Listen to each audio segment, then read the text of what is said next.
Bangladesh football আল্ট্রাস মামা, যখন বাংলাদেশে কেউ ফুটবল দেখতো না তখন এই আল্ট্রাসরাই কিন্তু এই বাংলাদেশের ফুটবলটা দেখতো। যখন বাংলাদেশের টিকিটের মূল্য ছিল মাত্র 30 থেকে 50 টাকা, তখন থেকে কিন্তু তারা এই খেলাগুলো দেখে। কারণ এই আল্ট্রাসের যে টিমটা, এই টিমটাকে মামা আস্তে আস্তে ধীরে ধীরে ধীরে ধীরে কিন্তু বড় করতেছে। আর এদের কারণে কিন্তু তোমরা কিন্তু মাঠে কিন্তু দর্শক পাইতা।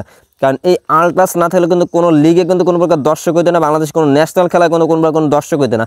কারণ বাংলাদেশের মানুষ কোনো প্রকার কিন্তু ফুটবলের দিকে কোনো ফোকাস ছিল না, শুধুমাত্র হামদা চৌধুরী, সমিত সোম, তারপর ছিল ফাহমিদুল ইসলাম, এরা আসার কিন্তু বাংলাদেশের মানুষ কিন্তু ফুটবলের দিক ফোকাস দিছে। মামা বাপু ভাই, তোমাকে কিন্তু চিন্তা করতে হবে যে তাদের কারণে কিন্তু বাংলাদেশ ফুটবল খেলাটা দেখতে হবে। কারণ বাংলাদেশ সাধারণ মানুষ যেখানে কোনো প্রকার খেলা দেখতো না, সেখানে আল্ট্রাসের যে টিমটা, তারা কিন্তু পুরো এক জেনারেশন নিয়ে কিন্তু তারা কিন্তু খেলাটা দেখতো। আর তাদের কারণে কিন্তু বাংলাদেশ গেলাইতে কিন্তু মানুষের দর্শক হইতো, তাদের কারণে কিন্তু বাংলাদেশ বলে কিন্তু চিৎকার হইতো। কারণ এই আল্ট্রাস ছিল বলে কিন্তু বাংলাদেশ দলকে কিন্তু বাংলাদেশ বলে কিন্তু দর্শকরা চিৎকার করতো গ্যালারিতে বসে। কারণ এই আল্ট্রাস যখন থেকে শুরু করেছে, আল্ট্রাস কিন্তু ধীরে ধীরে ধীরে ধীরে কিন্তু প্রতিষ্ঠিত হয়েছে। কারণ তো মামা, এরাই কিন্তু ফুটবলে সবসময় জনমবার কিন্তু সাপোর্ট করে গেছে। আর এরা কিন্তু লাল সবুজের যে আপনার যে ধোয়া দেখতে পাচ্ছেন, সেই ধোয়াগুলো উড়াইতো, তারা কিন্তু খুব আনন্দ উল্লাস করতো। পুরো একটা টিম নিয়ে যেতে ঢাক ঢোল বাজায় কিন্তু তারা কিন্তু আয়োজন করতো। তো তাদের কারণে কিন্তু এইটা হইতেছে মামা। আজকে তারা কিন্তু টিকিট পাইতেছে না। তো আমি মনে করি তাদেরকে সবার প্রথমে টিকিটের ব্যবস্থা করা উচিত ছিল। যেহেতু এখানে বড় একটা ম্যাচ হইতে চলতেছে, যেহেতু হামদা আছে, ফাহমিদুল আছে, তারপর ছিল সমিত সোম আছে, তাদের কারণে কিন্তু দর্শকরা কিন্তু টিকিট কিন্তু ফুল টিকিটগুলো বুক করে ফেলাইছে। তো তারা কিন্তু আমার টিকিট পাওয়ার জন্য কিন্তু বাইরে ঘোরাঘুরি করতেছে, তারপর ছিল বাপুর অফিসে কিন্তু ঘোরাঘুরি করতেছে, তারপর কিন্তু কোনো প্রকার টিকিটের ব্যবস্থা হইতেছে না। তো মামা, তোমাদেরকে এখনও বলতেছে টিকিটের ব্যবস্থা করে, তারা দিন রাত সমান বানিয়ে দিচ্ছে। তারা বাংলাদেশে ফুটবল প্রেমিক, তারা ফুটবলকে ভালোবাসে বলে কিন্তু তারা এইগুলো করতেছে। আর এদেরকে যদি তুমি টিকিট না দাও মামা, পরবর্তীতে বুঝবা। কারণ এরা যদি মাঠে যদি না যায়, তাহলে কিন্তু পরবর্তীতে গ্যালারিতে দর্শক হবে না।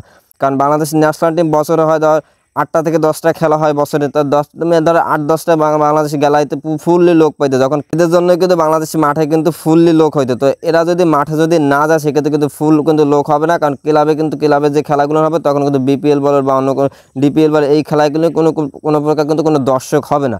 কারণ এদের এখন তো শুধুমাত্র ন্যাশনাল খেলা না, এখন তো ক্লাবের খেলাগুলো কিন্তু সম্পূর্ণ দেখতো। আর এদের একটা পুরো টিম নিয়ে কিন্তু তার খেলাটা পরিচালনা করতো। বলে এদেরকে টিকিটের ব্যবস্থা করে দেয় মামা। যেখানে 30,000 40,000 লোক ধরাবে, সেখানে আমি মনে করি এদের 200 লোক আপনার ঢুকাইলে অসুবিধা হবে না। হয়তো বা তারা সিট পাবে না, তাদের সিটের দরকার নেই, তারা ভিতরে ঢুকতে পারলেই হবে।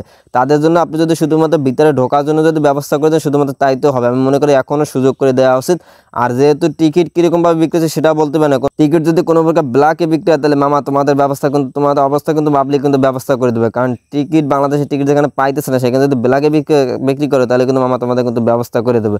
আর এদেরকে তুমি যদি এখন যদি টিকিট না দেবে, আমি মনে করি নেক্সট যে ম্যাচটা আছে তাদেরকে তুমি টিকিটের ব্যবস্থা করে দেবে। কারণ বাফুফের আমি মনে করি আলাদাভাবে এদেরকে টিকিটের ব্যবস্থা করে দেওয়া উচিত। কারণ মামা, এরা আছে বলে কিন্তু ফুটবল খেলাটা কিন্তু দেখে বাংলাদেশগুলো চিৎকার করে। কারণ এরা না থাকলে কিন্তু বাংলাদেশের খেলা কেউ দেখতো না। এক সময় যেখানে 20 টাকা 30 টাকা 50 টাকার টিকিট ছিল, তখন কিন্তু পাবলিক ফুটবল খেলা দেখতো না, মাঠে কোনো দর্শক হতো না। সেখানে কিন্তু এরা ফুললি একটা টিম নিয়ে যাইতো খেলা দেখার জন্য। তো এখন বাংলাদেশ 400 টাকার টিকিট আছে, সেখানে ফুল লোড হয়ে গেছে, তারপর তারা দেখার জন্য চেষ্টা করতে, তারপর তাদেরকে তোমরা ব্যবস্থা করতেছে না। তো মামা, আমি মনে করি বাংলাদেশ ফুটবল আল্ট্রাসকে এখনই টিকিটের ব্যবস্থা করে দেওয়া উচিত। আর এই ম্যাচে যদি না হয়, নেক্সট ম্যাচে তাদের জন্য আলাদাভাবে ব্যবস্থা করে, প্রত্যেক ম্যাচে তাদের জন্য আলাদা ব্যবস্থা করে দেওয়া উচিত। কারণ যখন ফুটবল খেলা দেখতো না, তখন কিন্তু তারাই কিন্তু ফুটবলকে সাপোর্ট করে গেছে।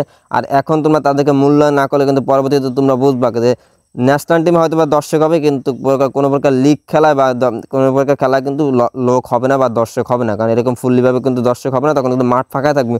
তখন কিন্তু ওই আল্ট্রাসের কথাই মনে রাখবা তোমরা, যে তারা ছিল বলেই কিন্তু মাঠে দর্শক ছিল। তো মামা, এখনও সময় আছে, তাদেরকে কোনো না কোনোভাবে একটা ব্যবস্থা করে দাও।